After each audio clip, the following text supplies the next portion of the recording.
Oh. Hello, everybody. It is 8 a.m. Central on Tuesday, which means we are back with our LinkedIn Live, and I'm so excited to have a special guest with me today.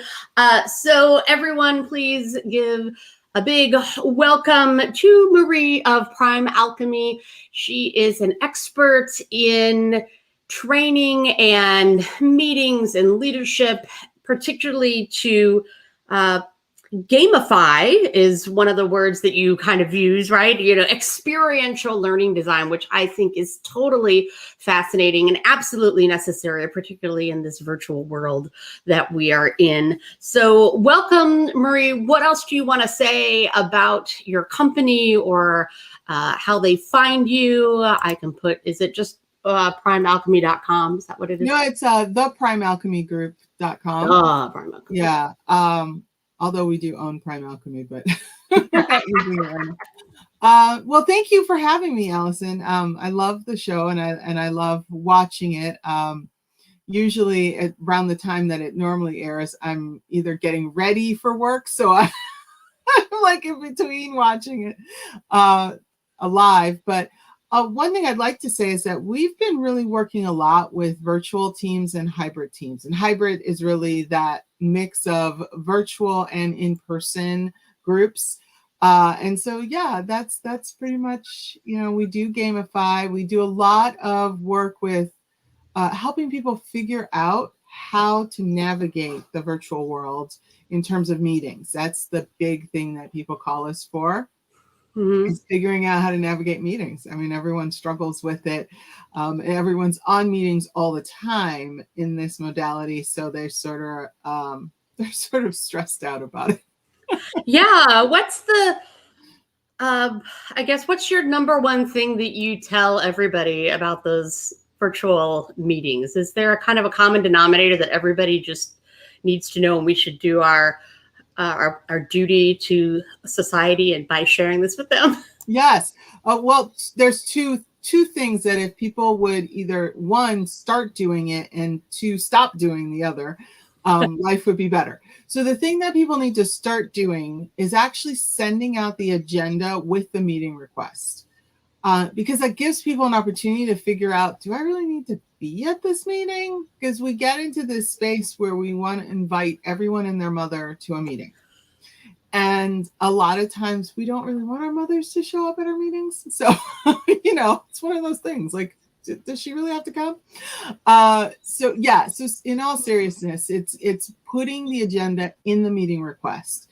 And that way, and in that, putting in the outcome. So it shouldn't just be this litany of things that we're going to talk about, but really like 3 things should be on your agenda for an hour meeting with outcomes. At the end of this meeting, we will have accomplished X.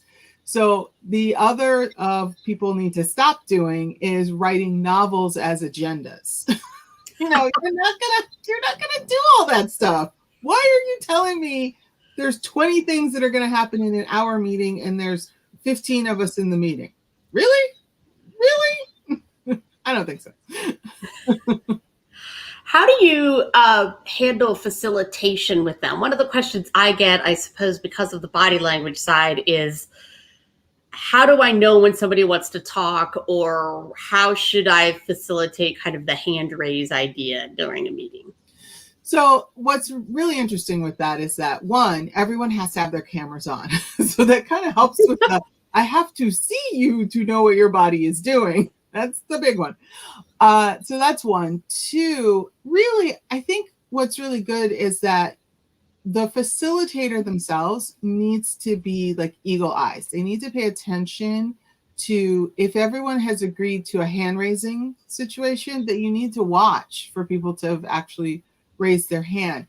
The other is that when you're watching people, you can kind of tell when someone wants to jump into a conversation. I mean, in person, we can kind of tell that too, if you think about it. But the problem is people start to have monologues and they're not really paying attention to the other people in the room. So they're unable to realize that someone's trying to jump in. Every time you see someone go, yep. It's like that's exactly it. I actually recorded some training tips for a client that they're putting together, kind of a university, and they want to have a video on body language and virtual and in person both. And that is exactly what I said. When someone wants to speak, they will take a breath in and they basically raise their shoulders. Usually it's, they're preparing to speak. So you have to look for that. And it can be subtle for sure in virtual, but and I know we tell people to look directly into the camera, which means we're really not looking at the people, which is hard. Yeah. And if you have it on speaker view, you're going to miss the people that may want to speak because the only person you're seeing is yourself when you're in speaker view, if you're doing the talking. So one of the things that I suggest sometimes is that somebody else that's not doing the speaking, or maybe isn't the moderator of the meeting, kind of be in charge, like put somebody in charge of looking around and then taking a moment to call out. So there's kind of a person designated to call out who's going to go next or who wants to go next kind of thing. And they can kind of keep an eye on that, or people can private message them, I have something to say, and then they can call them out, because it's really, as the moderator doing, or as the leader of the meeting doing all those things is really difficult. Oh, I wanted to point out, Nancy is here and she is supporting you on your smaller agendas idea. She said she's working hard to reduce her bullet points. That's good, Nancy. Great. We appreciate you, Nancy, for speaking up and working on that. And then you have to get everybody else on your on the teams to do it too. I think that sometimes, and I think it's about more people to do the same thing. Right. And it's really about sort of setting some rules of engagement in terms of your meetings. What's really interesting is that when we start working, like if you think back, for those of us that have been in the workforce a long time, I won't name names, me, but if you think back to when you first started working, no one sat you down and said, here's how meetings are run. Here's how you do it. You literally got thrown into a meeting your first day of work. And then you sort of assume this is how meetings are supposed to happen. So if you were fortunate enough to be in a meeting that was run well, you're like, oh, okay, I get it. If you were unfortunate and you were in a horribly run meeting, your view of meetings is colored. Like, this is what we're supposed to do. And what my goal is to really redefine how we meet. Because the rules that we've engaged with meetings have been beyond archaic. I mean, they're nonsense. and so that's part of this whole conversation around, shorter bullet points, really thinking about being intentional when you're talking about how are we going to show up in the meeting? What are the takeaways? And my big thing is, it's not a successful meeting if you don't walk out of the meeting with homework. Like, if you don't walk out of the meeting with something to do, then you just had a really lovely chat, and that's great. Like, we just hung out. And that was awesome. Yeah. Well, and I tell people that too, and sometimes I am actually the advocate even of like the timer or the stopwatch, somebody being in charge of like, okay, we said we'd spend 15 minutes on this. We have 2 minutes left. What are we going to do? Are we tabling this till next meeting, or who gets it? You know what I mean? Like, who's going to take the ball on this thing and run with it? And just as you're saying, they need to have something to do. I find that a lot of meetings follow along the spewing of information. And then maybe you get to the decision part where you take all that information that you've debated on and you actually make the decision that you were supposed to make during the meeting. But then it's like, oh, well, we got the next thing to go to. And then everybody disappears and everybody's walking out of the meeting going, okay, we made the decision, but what am I supposed to do with that? And then oftentimes the manager is upset at the next meeting because nobody took action on the meeting because, as you say, they had nothing, they weren't told what to do. Yeah. You to move on to the next meeting, kind of put the meeting before out of your mind, or even we're kind of taught that too, walk into the next meeting with calm clarity. And one of my first guests was Kristen Lamar, who and that's what we talked about. Like when you go into the next meeting, clear the one before and center for the meeting that you're having now. So how does the idea of the experiential design or game-based learning then fit into this Is a meeting? idea? Yeah. Like, how do you hear about that? Because I'm sure that's what everybody wants to know about. Right, like how do you gamify a meeting? Well, so there's two different things. So in person, one of the things that we would do, which would always, I love watching people's faces when they would walk into the meetings and they'd see all this, because there's this moment where they're like, is this a kindergarten? What's happening? So we would actually put newspaper print or butcher block paper on the tables with markers. So we would cover them. Because one of the things that happens in meetings is that people doodle, whether they recognize that they doodle or not. They doodle. But part of that is that it helps the brain reset. So there is actual neuroscience around doodling that we don't really discuss, because it's one of those, oh, that's what kids do. But, think of it this way. Everything that children do in the learning process as they're growing is really to help those synaptic fire, to help to really help their brains. I know this morning words are difficult, but to help their brains grow is really the thing. And so those things don't change for us as an adult, helping us reset our brain, helping us rethink, helping us to process concepts still happens with a lot of the things that we learned in kindergarten. So it's one of those things that kindergarten was pre-K and kindergarten were probably the most important times of your educational process. You just didn't realize it at the time. And so, as I said, we put markers, we put everything, and then we also have whiteboards. And one of the things that we have people do when we're teaching them how to meet is that we have them as a group draw concepts. So, I'll kind of start them off by saying, in your table group, draw trust. And what's interesting is that people are not immediately drawing, because that's the thing that we think of. Oh, she said draw trust, so there must be people just trying to draw. The truth is, because it's a concept, what's happening is that people are now having conversations on what does trust mean to them.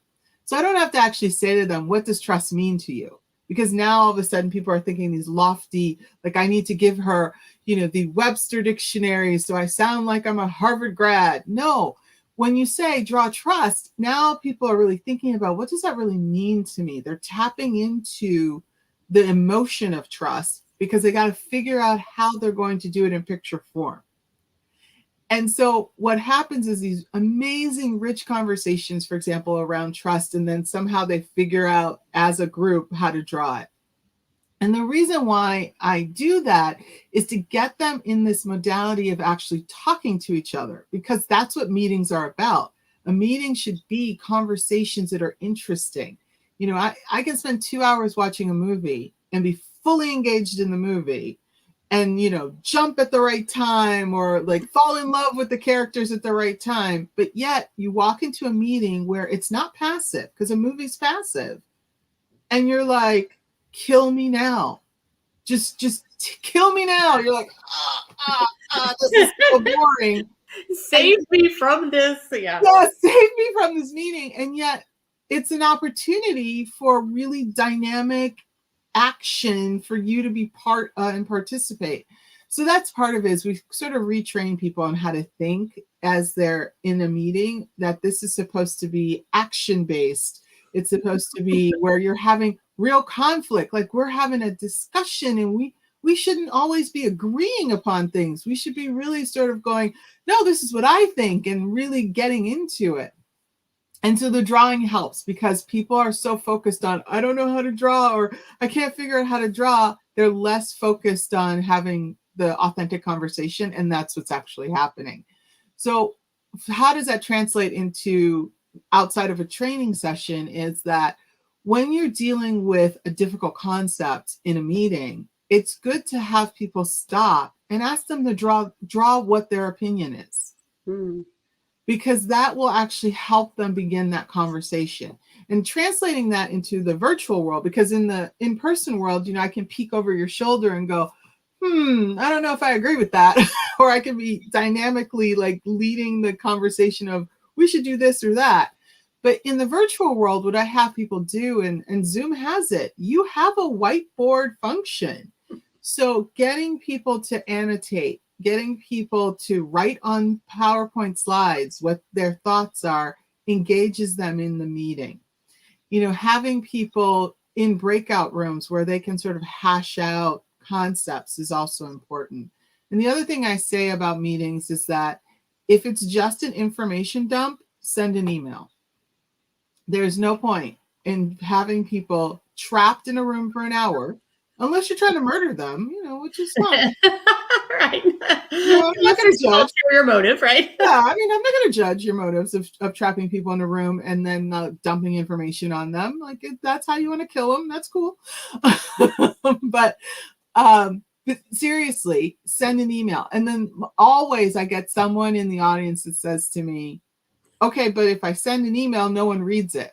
So my trick for getting people to read my emails, which is really, I've been using it for years and it works, is I put in something in the middle of the email that's outrageous. So that way, and then I used to walk around the office and say, can you believe that happened? Which now forces people to go, what the heck is she talking about? And they have to actually read the email. Like at one point I put in that I was going to be marrying John Stamos. I was already married. I was saying this weekend I'm marrying John Stamos. We're getting married on this Greek island. It's going to be really fabulous. My current mother-in-law is totally cool with this because she also loves John Stamos. So she loves the idea that he's going to be her new son. This is all like in a serious email right in the middle. And because I'm trying to get people to get engaged and read the email. And you notice I'm using a lot of humor. And I think that's the thing that people are uncomfortable with doing in the workplace. And yet it's the equalizer. It helps people. You don't have to be hilariously funny. As long as you can find humor in something and at least show that human side of you, it breaks down those barriers. It makes it more comfortable for people to have conversations with you. It makes them feel like, okay, so it is serious, but we don't have to be serious all the time. So True. What do you because I mean, I don't have to tell you this, and you're moving and I'm moving and it's a virtual thing and we look like real humans, but a lot of people don't when they have these virtual meetings, right? So that's part of the reason why people struggle with knowing who wants to talk next, is because if they're not giving the universal signal that I want to talk. So are there any mistakes that you find that you need to retrain trainers in when it comes to their physical presence? What are they, you hate to say doing wrong, but there is, sometimes there actually is kind of a right and wrong when it comes to your presence as the leader, as the trainer or the manager of the meeting. So how would you, kind of give them some tips on what they should be doing physically? Yeah, that's a great question. I teach a master class every quarter on transferring your in-person content into virtual. And so part of that is also helping people figure out how to present on this modality, because what happened and what I saw for a long period of time is that people who are great presenters in person would get on Zoom, for example, and they'd bomb. They'd be horrible because they were seeing themselves and they were so focused on seeing themselves that it distracted them. And so then they said, well, I can see myself, so I've got to sit up straight. I've got to, look at the camera. I have to be stiff and I can't move. Like I'm not moving my head. Don't move your arms, like all this stuff's going on in their brain. And while they're doing that, now they look like a robot and people are bored out of their minds going, oh my God. And then they're monotone on top of that. Because now all of a sudden, because I'm doing all this stuff and I'm paying attention that I have to do all this stuff, now I'm speaking like this. And so today I'd like to talk to you about, and you're like, oh my God, what just happened? And everybody else is like, where did you go? You know, like my manager left the building. Somebody is taking over their bodies. They're, they're an alien presence.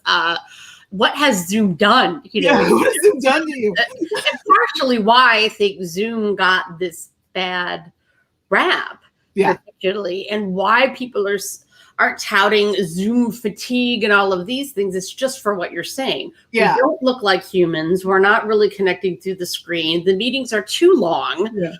And somehow, for some reason, a year later, there's a lot of people that still haven't gotten the memo, and it still hasn't actually changed. Like, we still have to do this, right? And that's kind of my big fear. What my upcoming trainings are about is like, okay, let's go back to in person, but we're going to have this hybrid thing going on, which is even harder because you're going to have half the people on the screen and half the people live because we're only half back in the office, but we're still having these meetings. So instead of seeing everybody on the screen, we're either going to have half the people coming out of the little, speaker in the middle of your table, or we're going to have half the people up on a big screen that then feel really strange because they're like big, right? And they feel like intimidated because their presence is now suddenly so big. And then we still have the people around the table. So how do you not ignore the people on the screen, and how do you keep the people on the table organized? I mean,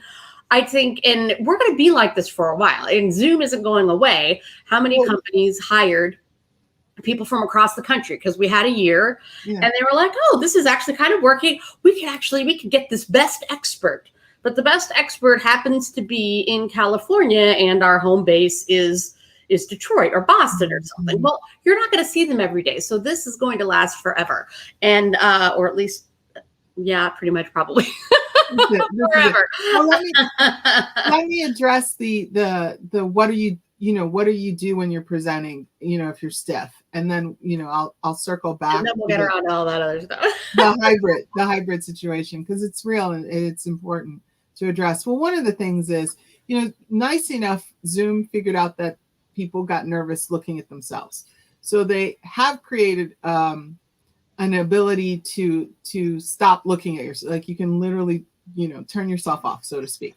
So that's one thing for people that are truly distracted by that. But the other thing is that I know best practices say, look at the camera, but, as we're talking, one, my camera is up. It's not one of the lower cameras, which is good. But two, I'm actually looking at you. I'm not really looking at the camera. But luckily, where my camera is located, it makes it easy. So it looks like I'm looking at the camera. But I think for that alone is important, is to actually look at the person so that you feel like you're making a connection with that person.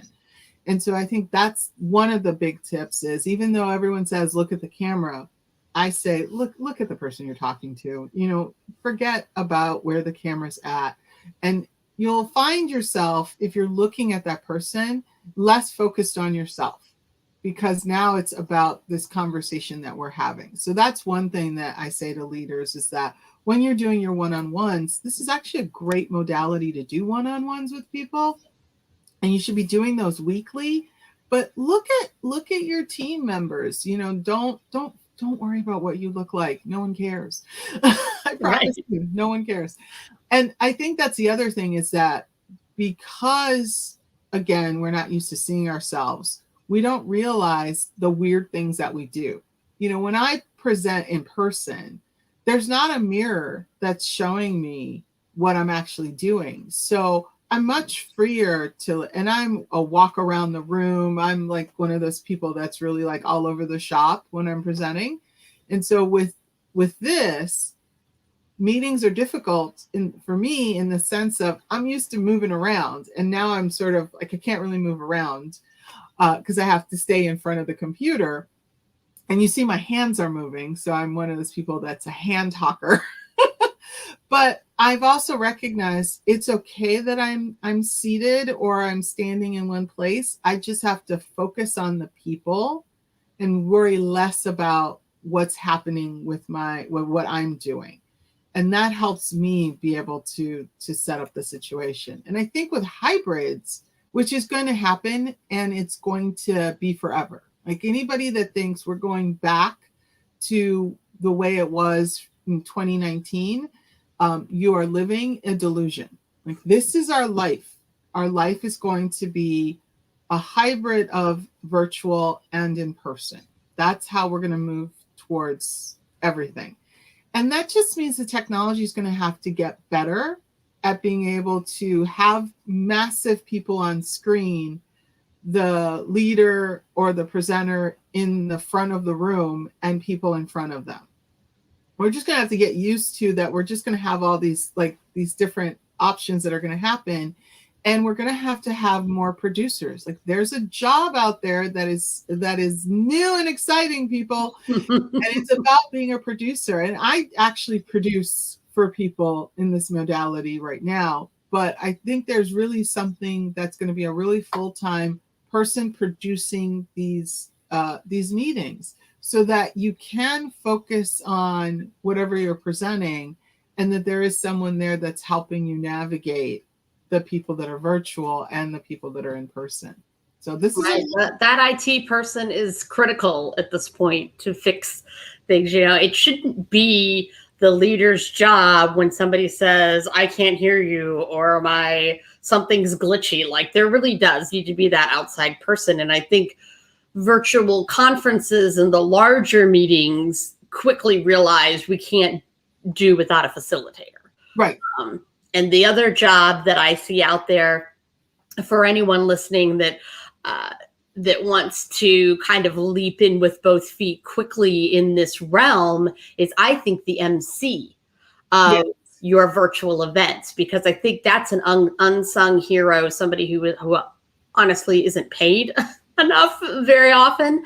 You pay your headliner more than you're paying your MC, and that MC is the person that's got to keep things going and has to be the face of the conference and is coming in and out and keeping everybody on schedule. That particular person, I think, is really key in the idea of experiential learning, because that's where I think that's where we're headed. Even businesses are going to be doing more of these kind of conferencey training days, where instead of bringing everybody to the Hyatt, everybody's going to be getting online for a half day or something training. And I don't think it's fair to leave it just up to that trainer person. It would be great if they had somebody else. Wanted to pick up some things from Nancy, who is still on with us. She said, hey, hi, a blessing and a curse.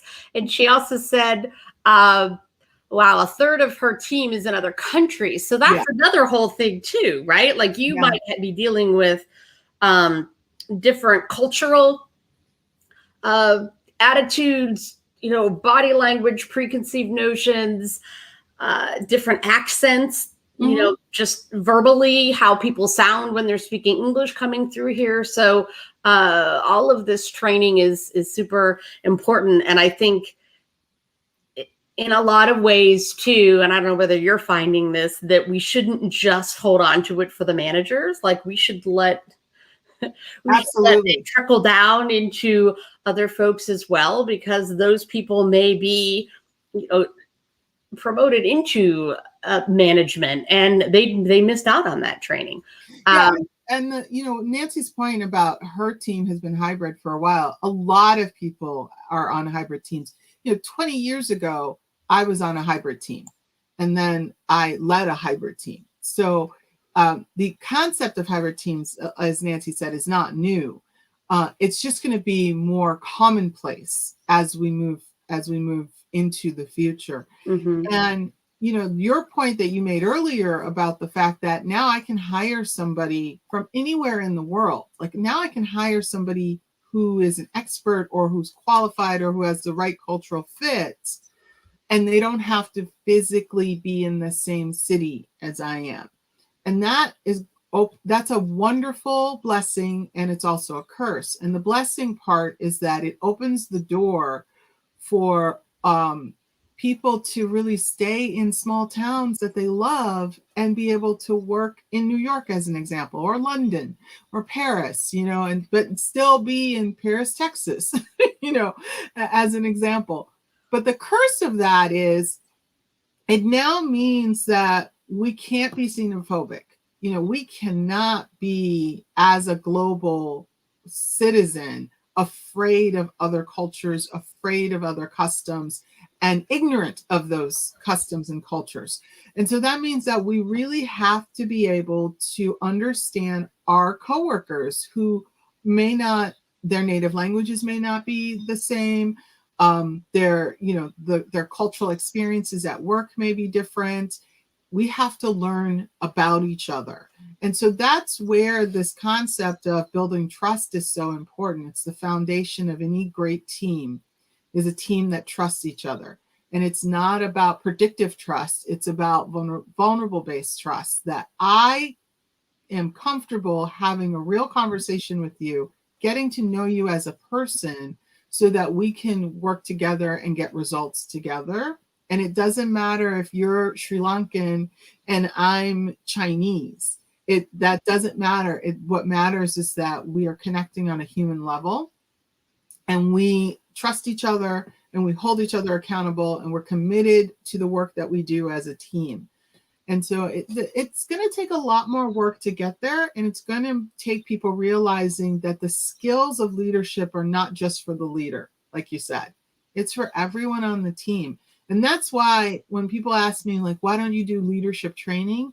And I say, well, I do a lot of team leadership, is because the team has been neglected. We're so focused on let's make this leader great, and we're leaving everybody behind that this person is leading. And so I really believe that it's about how do we get people to develop those skills together? Because as a leader, I don't want to be in this seat forever. I want the person that is on my team to move into my seat so I can move up or move across or wherever I want to go. And so that's the mentality we need to get people into. Right. I love all of that. And the idea too, I think that's also goes back to your one of your first examples about getting people to draw together, because that again takes away the necessarily verbal communication piece of it. So even if we don't quite understand each other's lingo, or somebody's getting the English syntax wrong or something, or we have to think really hard when we talk to this person because of some kind of language thing, if you're drawing it out, that's a universal thing. That's still coming together and creating a beautiful picture together, and figuring out, that we can work together. So I think that's really, really brilliant.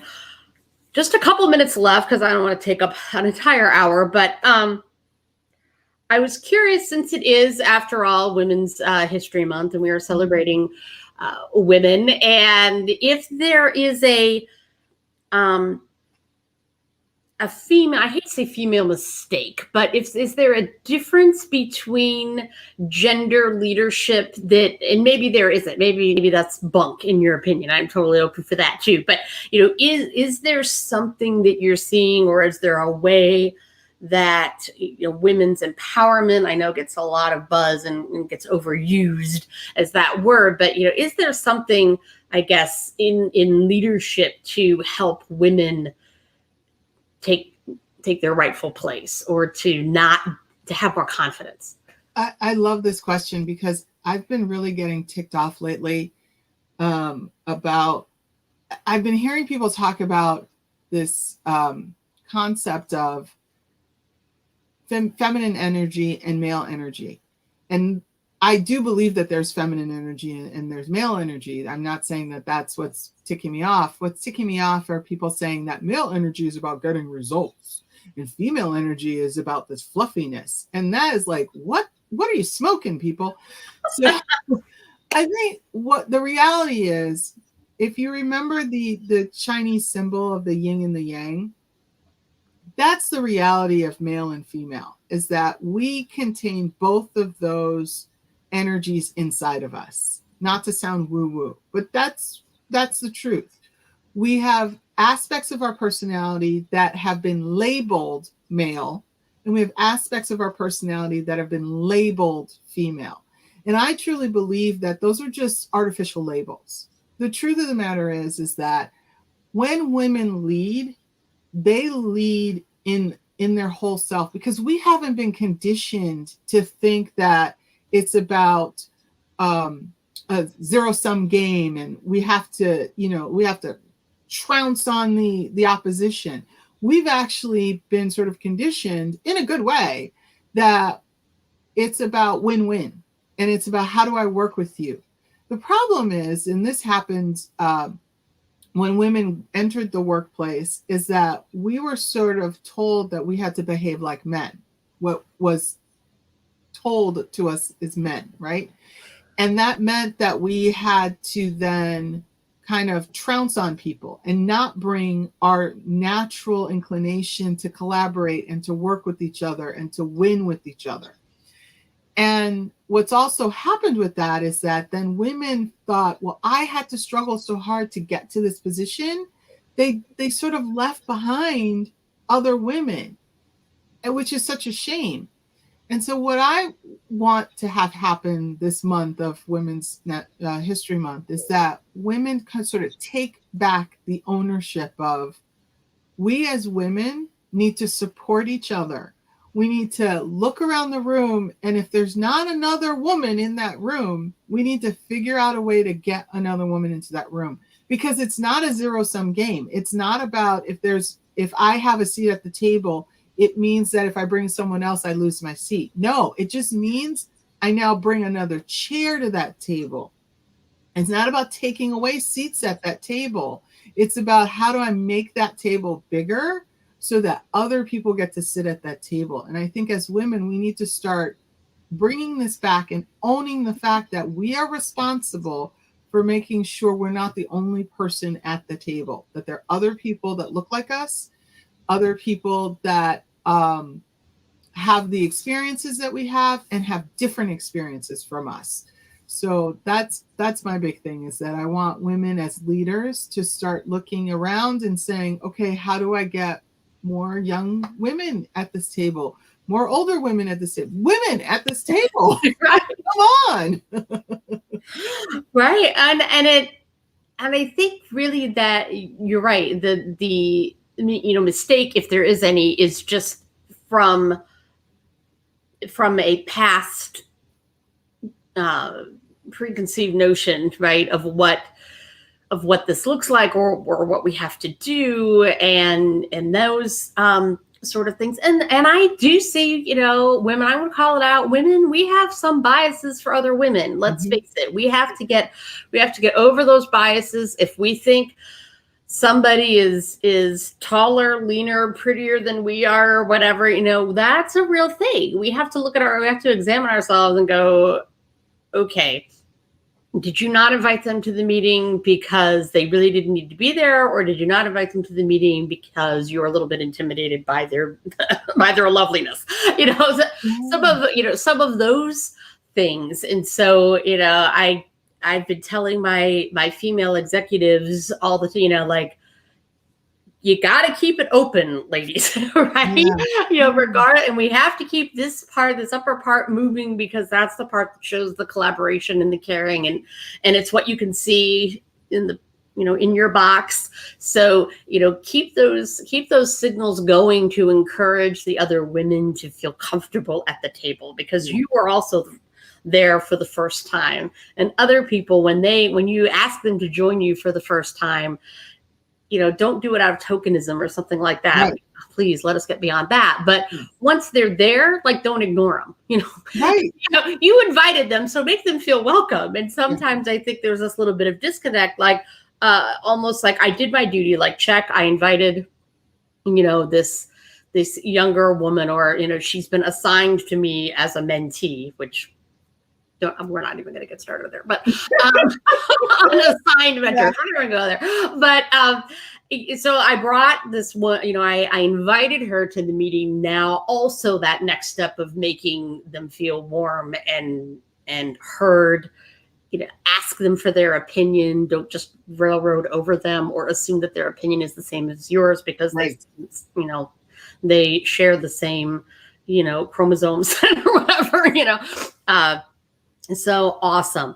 And one other point on that, because I know we have to go, but I'm on a mission to stop teaching girls to be nice and focus on being kind, because there's a difference between being nice and being kind. And, I'll quickly say nice is about, I want people to like me. Kind is about caring about other people, but not focused on being liked. And I think that's what we need to bring into boardrooms, is that we need to stop teaching girls that they have to be nice. Because I don't have to be nice. I have to be kind. I have to be considerate. But that doesn't mean that I don't get to have a voice. As men, and I've been in those boardrooms where men try to talk over you. And, when you assert yourself, you get called all kinds of names.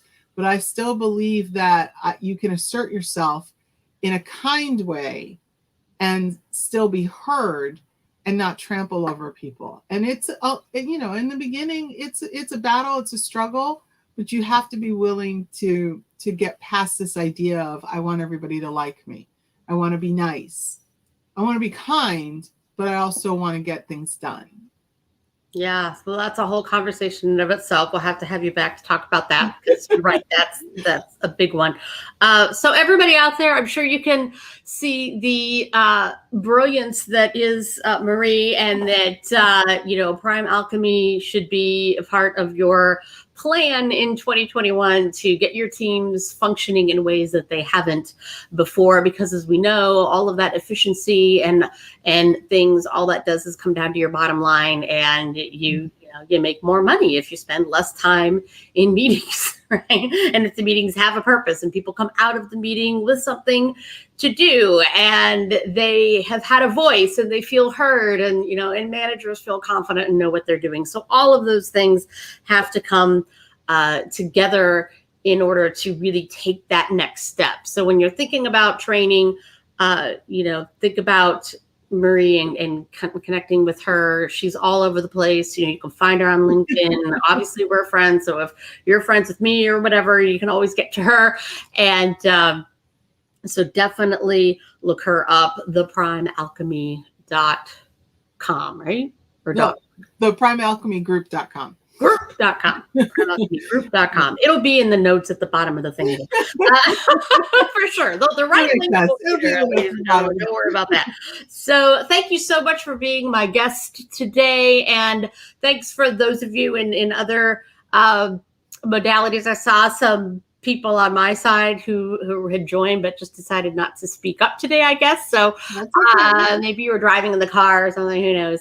But join us. Marie's also leading groups and doing things on Clubhouse, which I know is new kind of for many people. She and I are usually teaming up on Thursdays at 6:00 Central Time there in a Conscious Connections and Collaborators group. So if you want more of this kind of conversation and want to turn it a little bit more towards connection and collaboration, you can join us there. But just really great advice and thought-provoking stuff this morning. So take all of that with you as you go on with your day, everyone. Thank you so much. And we'll see you next week. Same time, same station, as they say, Tuesdays at 8 a.m. Central. Take care, everyone. Bye.